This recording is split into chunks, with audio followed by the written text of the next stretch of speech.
അസ്സലാമു അലൈക്കും വറഹ്മത്തുള്ളാഹി വബറകാതുഹു.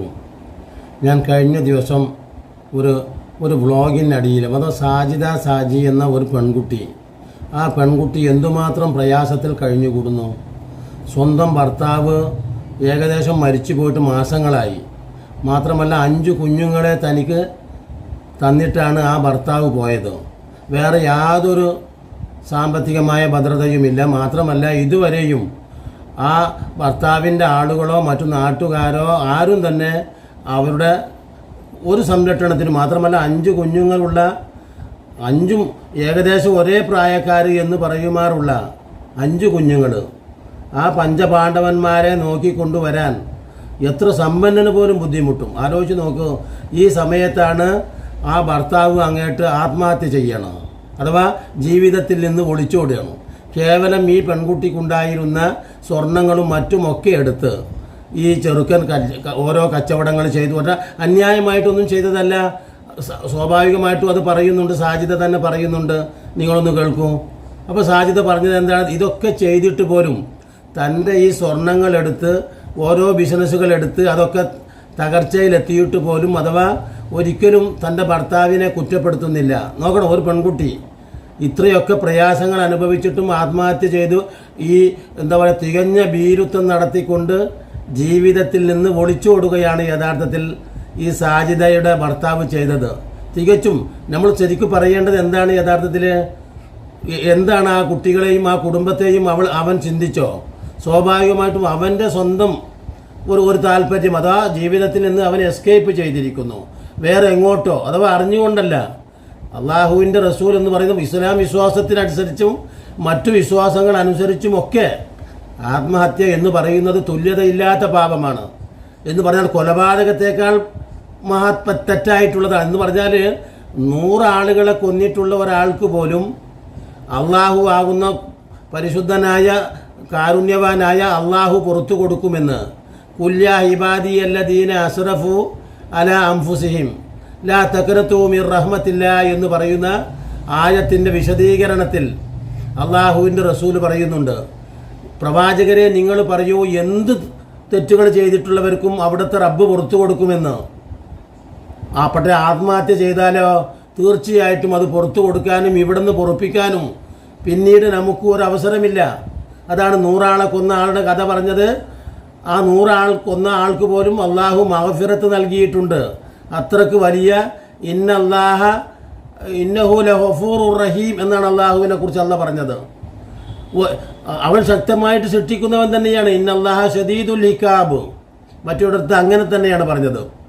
അങ്ങനെയൊക്കെയാണെങ്കിലും മനുഷ്യൻ്റെ പാശ്ചാത്താപ മനസ്സ് കടന്നു വന്ന് സ്വാഭാവികമായിട്ടും ആ സർവശക്തനോട് പ്രായശ്ചിത്തം ചെയ്താൽ ആ അള്ളാഹു പൊറുക്കുക തന്നെ ചെയ്യുമെന്നാണ് ആ ആയത്തിനെ വിശദീകരിച്ചുകൊണ്ട് പണ്ഡിതന്മാർ മുഴുവൻ പറഞ്ഞിട്ടുള്ളത്.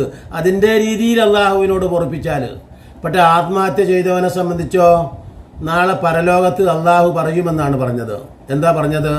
നിന്റെ ഈ പണി തുടരൂ എന്ന് പറഞ്ഞാൽ ഏത് രീതിയിലാണോ ആത്മഹത്യ ചെയ്തത് ആ ആത്മഹത്യ നീ അങ്ങോട്ട് തുടർന്ന് പ്രവർത്തിച്ചോ എന്ന് മരണാനന്തരം ആ വ്യക്തിയോട് അള്ളാഹു വിളിച്ചു പറയപ്പെടുമെന്ന് അള്ളാഹുവിൻ്റെ റസൂൽ പറഞ്ഞിട്ടുണ്ട്.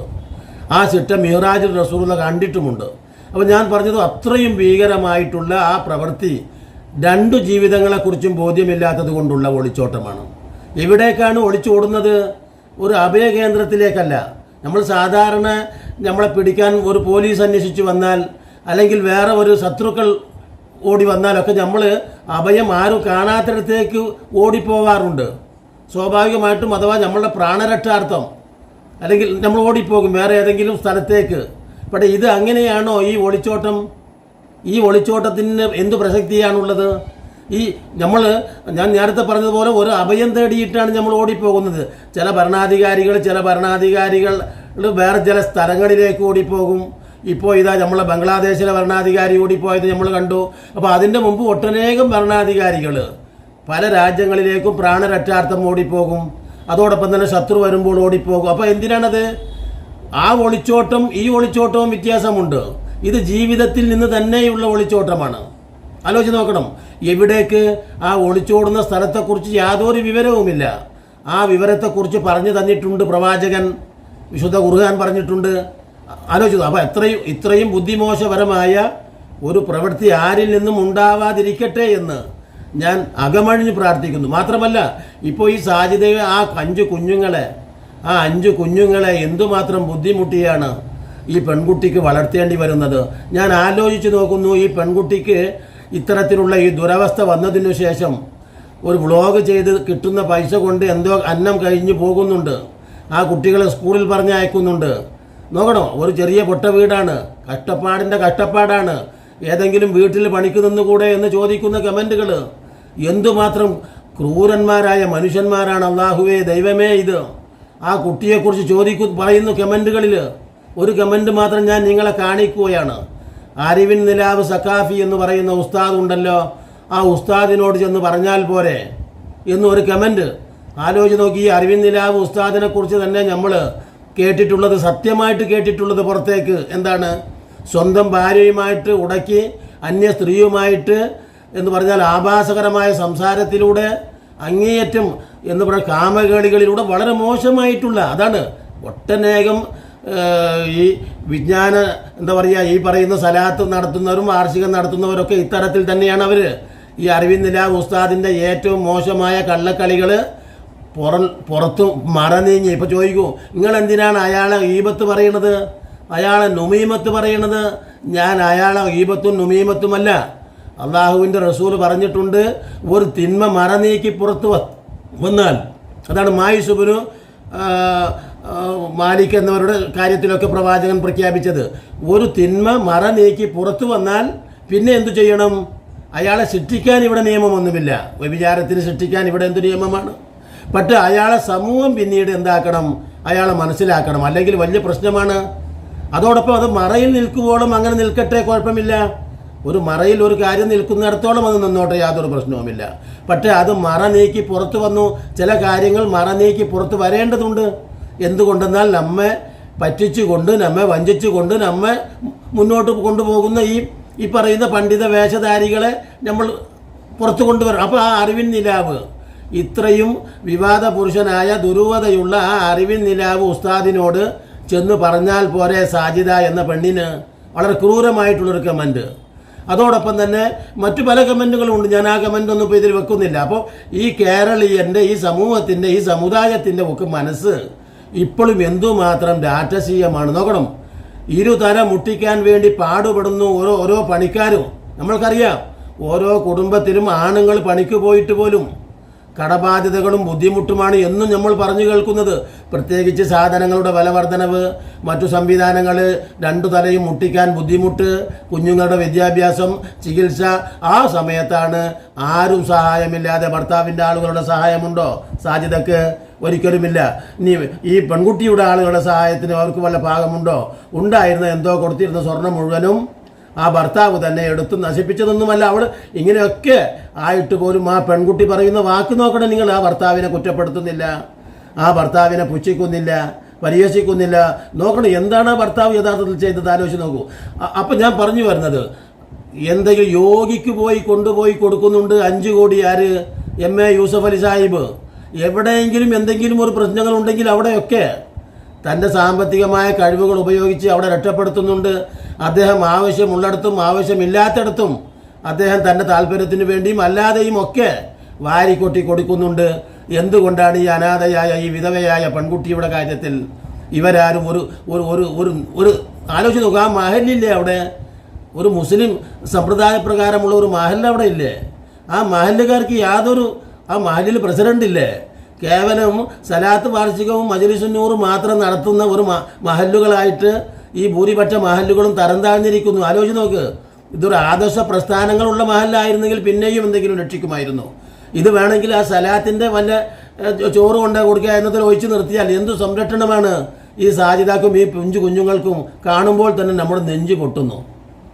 കാരണം ഞാൻ പറഞ്ഞില്ലേ, ഒരു കുട്ടിയെപ്പോലും നേരെ ചൊവ്വയെ വളർത്താൻ നമുക്ക് കഴിയുന്നില്ല. ആ സാഹചര്യത്തിലാണ് ഈ 5 കുട്ടികളെയും വളരെ പോറ്റി സംരക്ഷിച്ച് അവർക്ക് ഉടുപ്പ് തയ്ച്ച് അവർക്ക് കുളിപ്പിച്ച് എന്തെല്ലാം പണിയാണ് ആ പെൺകുട്ടി ചെയ്യുന്നത്. എന്നിട്ട് ഒരു വ്ളോഗ് ചെയ്യുന്നുണ്ട്. ആ വ്ളോഗിൽ നിന്ന് കിട്ടുന്ന എന്തോ ചില പൈസ കൊണ്ട് മാത്രമാണ് ഇപ്പോൾ അവർ ജീവിച്ചു വരുന്നത്.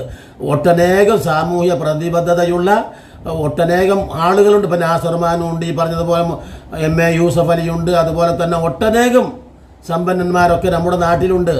എന്നിട്ട് അതിലിടയ്ക്ക് ഒരു വ്യക്തിയുടെ കമൻറ്റ്, ഞാൻ ഓളെ കെട്ടിക്കോളാം, മലപ്പുറത്തുകാരനാണ്, ഞാൻ ഓളെ കെട്ടിക്കോളാം, എന്താ ഓളായിട്ട് കെട്ടിക്കൊണ്ടേറ്റ് എന്താ ചെയ്യുകയെന്ന് ആർക്കാണ് അറിയുക? ആലോചിച്ച് നോക്കണം. ഞാൻ പറയുന്നത് ഇത്രയും കൊല്ലം ഈ പ്രയാസങ്ങളൊക്കെ കഴിഞ്ഞുകൂടിയിട്ട് പോലും ആ പെൺകുട്ടി തൻ്റെ കാമകേളിക്ക് അനുസൃതമായിട്ട് വേറൊരുത്തൻ്റെ കൂടെ ഒളിച്ചോടാൻ പോയിട്ടില്ല. വേറൊരുത്തൻ്റെ കൂടെ ഒരു പ്രേമ കത്തെഴുതിയിട്ട് അവനെ ശൃംഖരിക്കുകയായിരുന്നില്ല ആ പെൺകുട്ടി ചെയ്തത്. തൻ്റെ മുന്നിലുള്ള ഈ വടി ഇരുളടഞ്ഞതായിട്ട് പോലും തീർച്ചയായിട്ടും ഞാനും അങ്ങോട്ട് ആത്മഹത്യ ചെയ്താലോ എന്നല്ല ചിന്തിച്ചത്. തനിക്കും തൻ്റെ കുഞ്ഞുങ്ങൾക്കും വേണ്ടി അത് മുന്നോട്ട് പോകുന്ന ഇന്നല്ലെങ്കിൽ നാളെ തീർച്ചയായിട്ടും ഈ ആൺകുട്ടികൾ അള്ളാഹുവിൻ്റെ അനുഗ്രഹത്താൽ രക്ഷപ്പെട്ട് വരിക തന്നെ ചെയ്യും. തീർച്ചയായിട്ടും 5 ആൺകുട്ടികൾ 5 പെൺകുട്ടികളാണെങ്കിലും തീർച്ചയായിട്ടും അവർ സമൂഹത്തിനും അവർ ആ ഉമ്മാക്കും ആ കുടുംബത്തിനുമൊക്കെ ഏറ്റവും വലിയ സന്തോഷകരമായ അനുഭവങ്ങൾ ഉണ്ടാവട്ടെ. തീർച്ചയായിട്ടും ഉണ്ടാവും. പക്ഷേ ഈ സമയത്ത് ഇപ്പോൾ അവൾക്ക് പിടിച്ചു നിൽക്കാൻ ആരെങ്കിലും സഹായം ആവശ്യമായിട്ട് വരുന്നു. അല്ലാതെ മോശമായ കമൻറ്റിലൂടെ മോശമായ പ്രവൃത്തിയിലൂടെ അവരെ നിന്ദിക്കുകയും പ്രയാസപ്പെടുത്തുകയും അല്ല ചെയ്യേണ്ടത്. അവരെ കൈപിടിച്ച് ഞങ്ങളുടെ പെങ്ങളാണെന്ന് വിചാരിച്ച്, ഞങ്ങളുടെ സഹോദരി എന്ന് പറഞ്ഞാൽ എൻ്റെ മകളാണെന്ന് വിചാരിച്ച് നോക്കണം, എൻ്റെ സഹോദരിയാണെന്ന് വിചാരിച്ച് ഇങ്ങനെ ആ പെൺകുട്ടിയെ സംരക്ഷിച്ച് വളർത്താനുള്ള ഒരു മനസ്സാണ് നമുക്കൊക്കെ വേണ്ടത്. അതിനു വേണ്ടിയാണ് നമ്മൾ ആവും വിധം ആ പെൺകുട്ടിയുടെ ജീവിതത്തിലേക്ക് കൊണ്ടുവന്ന് അൽഹംദുലില്ലാഹ് ഇന്നല്ലെങ്കിൽ നാളെ ഇൻഷാ അല്ലാഹ് തീർച്ചയായിട്ടും ആ പെൺകുട്ടിക്ക് ഈ 5 ആൺകുട്ടികളാണ്. അള്ളാഹുവിൻ്റെ അനുഗ്രഹത്താൽ ഈ കുട്ടികളൊക്കെ നല്ല പൊസിഷനിലെത്തി തീർച്ചയായിട്ടും ആ കണ്ണ് കുളിർമയാകുന്ന, അതാണ് റബ്ബനാ ഹബ് മിൻ അസ്വാജിനാ വദുർരിയാതിനാ ഖുർറത അഹ്യുനിൻ വജ്അൽനാ ലിൽ മുത്തഖീന ഇമാമ നമ്മുടെ പ്രാർത്ഥനയാണ്. തീർച്ചയായിട്ടും അത് ഈ കുട്ടികൾക്ക് വേണ്ടി ഫലം ചെയ്യും. കണ്ണ് കുളിർമയാകുന്ന മക്കൾ, അത് ആ സാജിദാക്ക് കണ്ണ് കുളിർമയാകുന്ന മക്കളായി തീരട്ടെ ഈ 5 മക്കളും. അതോടൊപ്പം ഒരു ഉപദേശം വെറുതെ ഞാനങ്ങൾ പറയാട്ടോ, ഇനി ഞാൻ ഉപദേശിച്ചൊന്നും പറയണ്ട, വ്ളോഗ് ചെയ്യട്ടെ സാജിദ. അതല്ലെങ്കിൽ അവരെ ആരെങ്കിലും ആ മഹല്ല് ഏറ്റെടുക്കട്ടെ, അല്ലെങ്കിൽ സമ്പന്നർ അവരെ സഹായിക്കട്ടെ.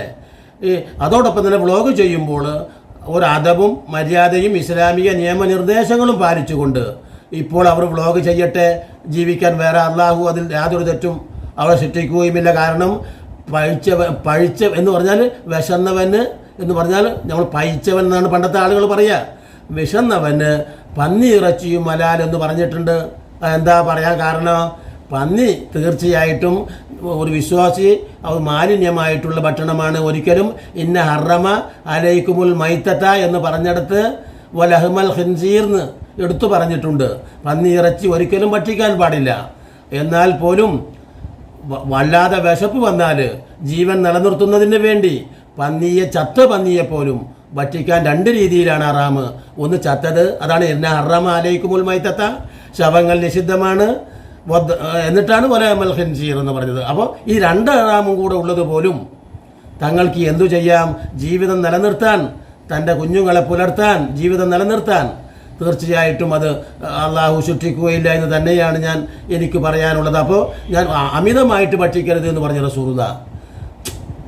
ജീവൻ നിലനിർത്താൻ വേണ്ടി ഒരു ചത്ത പന്നിയെ കിട്ടിയാൽ പോലും നിങ്ങൾ ഭക്ഷിക്കൂ. അത് നിങ്ങളുടെ ജീവൻ നിലനിർത്താൻ വേണ്ടി മാത്രം, വയറ് നിറച്ചാവരുത് എന്നാണ് പ്രവാചകൻ പറഞ്ഞത്. അപ്പോൾ ഞാൻ പറഞ്ഞു വന്നത് ഇത്ര അവരെ പരിഹസിക്കാനും നിന്ദിക്കാനുമല്ല മെനക്കെടേണ്ടത്. അവരെ സമൂഹത്തിലേക്ക് കൈപിടിച്ച് കൊണ്ടുവരിക. അള്ളാഹു ആ കുഞ്ഞുങ്ങൾ 2 ലോകത്തും അവർക്ക് ഗുണകാരിയാവട്ടെ. അപ്പം ഞാൻ പറയുന്ന ഒരു അദബ്, ഈ പെൺകുട്ടി സാജിദ ഞാൻ എൻ്റെ ഒരു പിതാവ് എന്ന പോലെ, മൂത്ത സഹോദരൻ എന്ന പോലെ കണ്ടുകൊണ്ട് ഞാൻ ഉപദേശിക്കുകയാണ്.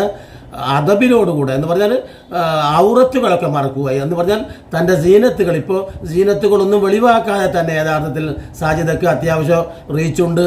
അള്ളാഹു ആ റീച്ച് വർദ്ധിപ്പിച്ച് തരട്ടെ. അപ്പോൾ ശിരോവസ്ത്രമൊക്കെ നന്നായിട്ട് ധരിച്ച് തൻ്റെ ഔറത്തുകൾ സ്ത്രീകൾക്ക് എന്താണെന്നൊക്കെ സാജിദക്ക് ഞാൻ പറയാതെ തന്നെ അറിയാമല്ലോ. അപ്പോൾ ആ ഗുഹ്യഭാഗങ്ങൾ എന്ന് പറയുന്നതൊക്കെ മാന്യമായ രീതിയിൽ മറച്ചുകൊണ്ട് നല്ല നിലക്ക് തന്നെ ഒരു വ്ളോഗ് ചെയ്ത് മുന്നോട്ട് പോകട്ടെ. അതിൽ ഇടയ്ക്ക് നല്ലവരായ മനുഷ്യന്മാർ എങ്ങനെയാണ് ഈ കുട്ടിയുടെ പ്രശ്നങ്ങൾ പരിഹരിക്കുക എന്ന് ചർച്ച ചെയ്ത് അതിനൊരു പരിഹാരം കാണട്ടെ എന്ന് പറഞ്ഞുകൊണ്ട് ഇനിയും നല്ല നല്ല വീഡിയോകളുമായി നിങ്ങളെ കണ്ടുമുട്ടുന്നത് വരെ നിങ്ങൾക്ക് നന്ദി.